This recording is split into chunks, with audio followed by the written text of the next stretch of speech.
You know, as cool as it would be to be able to control your phone or computer with just your thoughts, I mean, I often forget to plug in my phone at night, so I can only imagine what that's like to have to plug in your brain, too. I don't think that goes so well for me. What is up? It's Nick back again with another super nerdy video. Lately, I've been in a lot of discussions about the improvement of human enhancement and biotechnology. Over on our Twitch stream, we've been streaming on Sundays and Wednesdays at 7:30 Mountain Standard Time. We've been playing a game called Deus Ex Human Revolution, playing as Adam Jensen, an ex-SWAT operative who's been handpicked to take care of a biotechnical firm. When everything seems to go south when a special agent Black Ops team breaks into the science facility and takes out all the scientists that we specifically were designed to take care of. Jensen is taken to a medical facility where he is further augmented and enhanced, not only to save his life, but to also give him superhuman abilities, like turning invisible, jumping higher, and becoming stronger. I mean, this guy's chucking vending machines and garbage cans like they're sock puppets, as well as the ability to turn himself basically into a human missile launcher. Boba Fett's got nothing on this guy. One of the lead scientists in the game series, Hugh Darrow, puts it this way: at no point in our history as the dominant species on this planet have we as human beings had as much power over our bodies as we do now.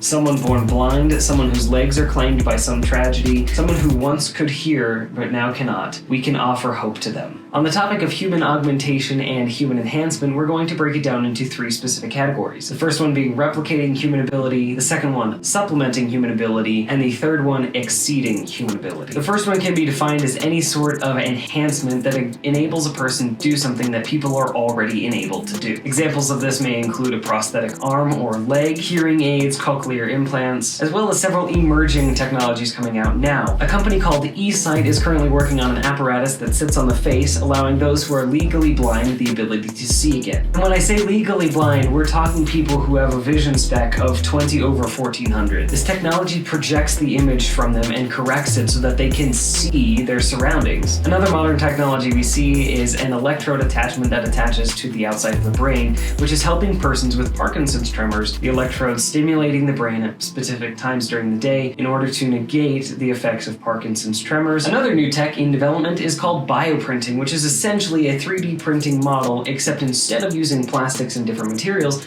we're talking human cells and tissues. Though this technology is still in a very beginning stage, the advancements and innovation that this technology could bring, such as providing organs that are specifically designed for one person without the need of an organ donor, could absolutely revolutionize the medical industry. Next, we're going to talk about supplementing human ability, which is something that enhances a person's natural ability, allowing them to do something they can already do faster, better, stronger, more efficiently, etc. Something to note, human augmentations and enhancements don't necessarily have to be machines that we attach or replace parts of our body with. In 2019, Kenyan runner Eliud Kipchoge, I believe that's how that's pronounced, used a specific type of Nike shoe, the Nike Vaporfly, which actually increased his running ability and increased efficiency of his stride by 4%. By selectively picking the track, the type of shoe, the clothing he wore, as well as how he exercised, he was capable of enhancing himself to the point where he actually was capable of breaking the 2-hour mark on a full marathon, something unheard of before. Another common supplementary enhancement people use nowadays are exoskeletons. And unfortunately, we're not talking the Iron Man, big body armor things that allow people to lift unreasonable amounts of weight, but we do have modern technologies that look admittedly kind of silly, or something from some indie franchise, looking at you, Scott Cawthon, that do allow people to reduce the strain on their muscles and bodies while lifting. Probably the most exciting and sci-fi part of human augmentation and enhancement comes in the exceeding human ability category. While this one seems to be the farthest off in the future, it also is paired with a large amount of moral and socio-economical ambiguity. Some of the sci-fi examples that we can provide for you today are flight, either by hoverboard or jetpack, or just jumping really high, I guess. Invisibility cloaking, spice up your YouTube pranking channel, just saying. Synthetic memory chips, basically backing up your brain, thoughts, ideas to a physical hard drive for the purpose of recreating a more perfect memory. Nanobots, artificial blood cells, that sort of thing. Elon Musk is currently working on a company, Neuralink, that is focusing on BMIs, or body-machine interfaces, allowing persons to control, back up their memory to computers and phones. While no clinical trials have started as of yet, they're testing and prototyping along along with their research, has really provided a lot of new information about how the brain functions. Some other examples of exceeding human ability would include technologies like artificial blood cells, nanobots, and human genetic alteration. Though several of these new technologies give or gift people with new incredible power, it also asks more questions in terms of morality. The game Deus Ex focuses a lot of the alienation and socioeconomical problems between the augmented or enhanced persons in the game and those that are not, and the power struggle that occurs between them. Deus Ex Human Revolution focuses a lot on the upbringing and the introduction of this technology, where Deus Ex Mankind Divided actually talks about how this technology has become exploited and the problems that have come alongside with that. Even the fictional scientists inside of the game, again, Hugh Darrow, realizes that there is definitely a moral obligation and a very gray area when it comes to this technology, stating that he and his researchers had discovered a way to actually attack a person's augmentations using specific radio frequencies,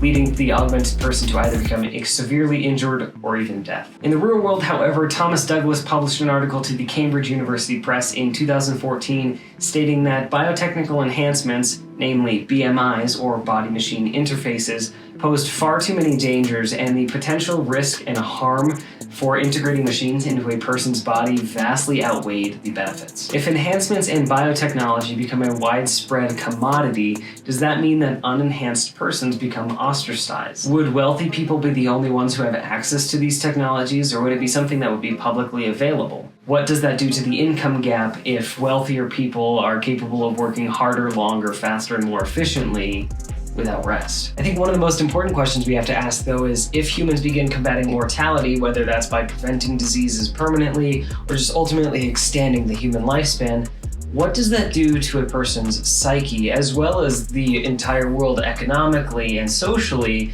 when human lifespans in their abundance begin to lose value? That seems far-fetched, but economically speaking, the more of a particular resource you have, the less value it has.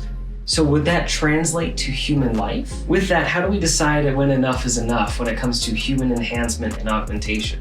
Do we draw the line when we just have nice shoes that improve our performance and speed, or do we draw the line when it comes all of the way to genetic splicing and being able to pick which genetics that you have to permanently cure diseases? If you wanted to just change your eye color, you could technically program that. I think most people will draw the line to allow for the replication of human ability, but when it comes to supplementing human ability and particularly exceeding human ability, I think that's where it gets a little muddy. Again, what are your thoughts? If you could, or if you decided to go augment yourself, enhance yourself, what kind of superpower would you want to have? I think for me personally, it would be like, I don't know, super strength is really cool, but I would love the ability to have like super dexterity where I could type really fast and work on really fine like motor controls and that sort of thing. Just let me know in the comments below what your thoughts are as well. Don't forget to check out the description of this video where I've posted all of the different links to the research that I used for this, as well as a couple other articles that you may find interesting if this is a topic you're interested in. As well, down there's going to be a link to our Twitch stream where we stream on Sundays and Wednesdays at 7:30 Mountain Standard Time. It's amazing, it's a lot of fun, we do a lot of really silly things.